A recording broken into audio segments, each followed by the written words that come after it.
Yesterday, a senator for California, Senator Alex Padilla, was trying to ask a question of Kristi Noem about what's going on here in California, why the National Guard are being used in this way, and he was assaulted. He was dragged out, handcuffed, despite clearly identifying himself as a senator, both by voice, by his shirt, by the fact that he had apparently been escorted to that meeting by the FBI, we're now learning. And so none of that, though, is enough to make House Speaker Mike Johnson, who one would think would stand up for the ability of Congress people to ask questions of the other branches of government, to actually think that he should defend them. And he's not going to. In fact, he makes the senator who's brutalized out to be the bad guy, as you'll see.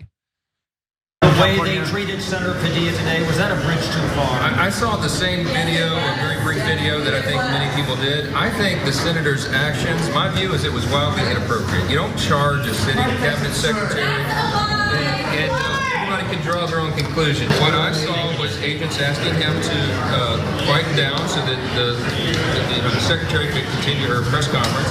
He refused to do so. What were they supposed to do? They have to restrain someone who is engaging in that kind of behavior. They moved him out of the room. A sitting member of Congress should not act like that. It is beneath a member of Congress.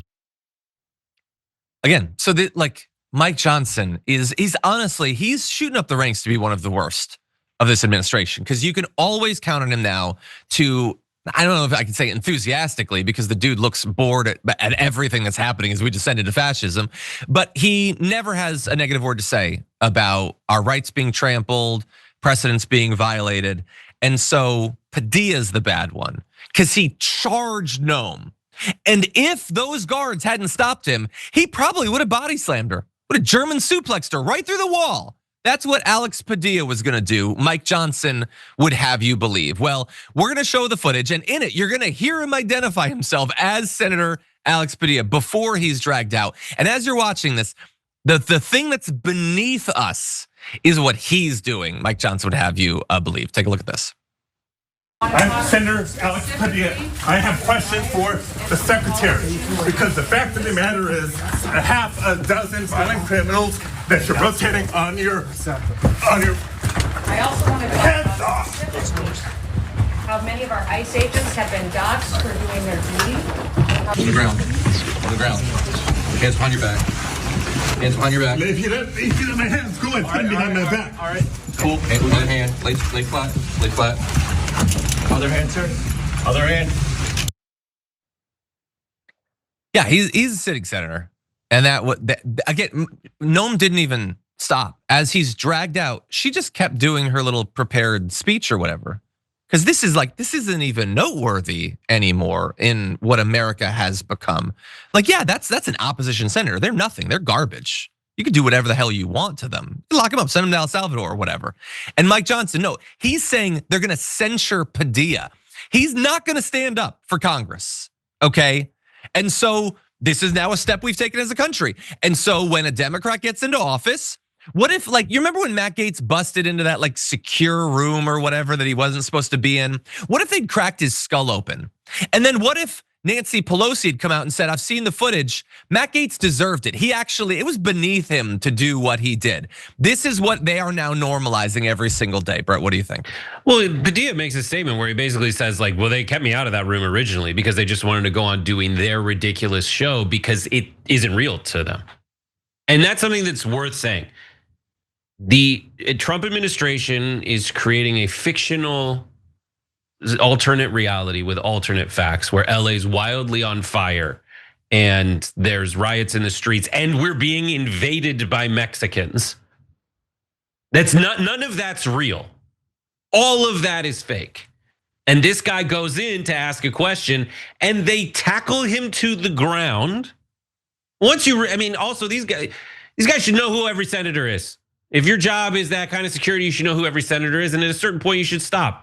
And just stop him from encroaching and have him ask his question. It's ridiculous. It's a huge failure from the Republicans. They lost, they makes them look horrible. As a Jew, Mike Johnson's face is the most evil thing I've ever seen in my life. Like that is what we're afraid of, is that guy. Like that, I'll take him seriously the moment he gets a different haircut. because that guy he's deceitful, because his hair looks like a crashing wave, but again, it is hard as a rock. They're deceitful human beings. There is no blood in Mike Johnson's veins. This is not what people should look like. Don't listen or trust anyone who looks like this, with that haircut, with that face, with that smirk, with that insane affect that he has, where he's trying to tell, like, this guy is a senator. Padilla is a senator from the state of California. And Donald Trump has done something insane that hasn't been done since George Wallace, which is say, oh, you're under attack, you're being invaded. I'm gonna take the National Guard, which the governor calls in, and say, and by the way, this is LA, like the cops have no problem brutalizing the people of LA. They don't need your help in that. But when the governor and mayor of Los Angeles are like, yo, don't bring in the National Guard, like, you should listen to that, because they know how. Yeah. Like, this is LA, we do riots really well. This is not one. 100%. This is not a riot. There are moments where, I mean, we F more stuff up after a basketball game. We're out in the streets and we're protesting, putting bags over people's heads. Did you see the video where, like, there was a guy driving his kid to school and like two unmarked cars just sandwich him and run into him? By the way, I gotta pay for the damage to the unmarked cars. This guy freaks out. He's like, I'm a citizen. Why am I getting sandwiched by two unmarked cars, by just two cars? Yeah. It's insane. As I've said multiple times during this episode of the show, Trump has no idea how to solve any problems. All he does is create more, because the one thing he does know is how to make himself get more powerful. Yeah.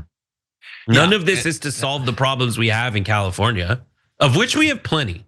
We do. This is only to solve problems Trump has, which is like, oh, someone said I was on the Epstein list. Let's cause a big ruckus in California.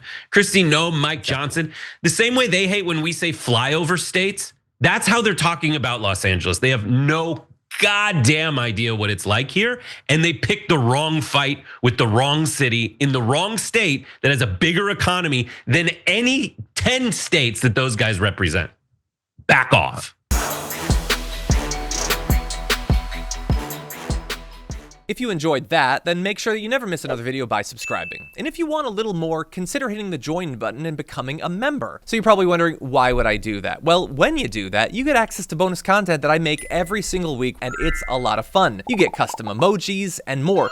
If you join at tier 3, by the way, you even get access to a monthly member hangout with myself. And you'll get all that going forward, but you'll also unlock years of the back catalog that is literally 100 or more bonus clips and top 10 lists and debates and more. So what are you waiting for?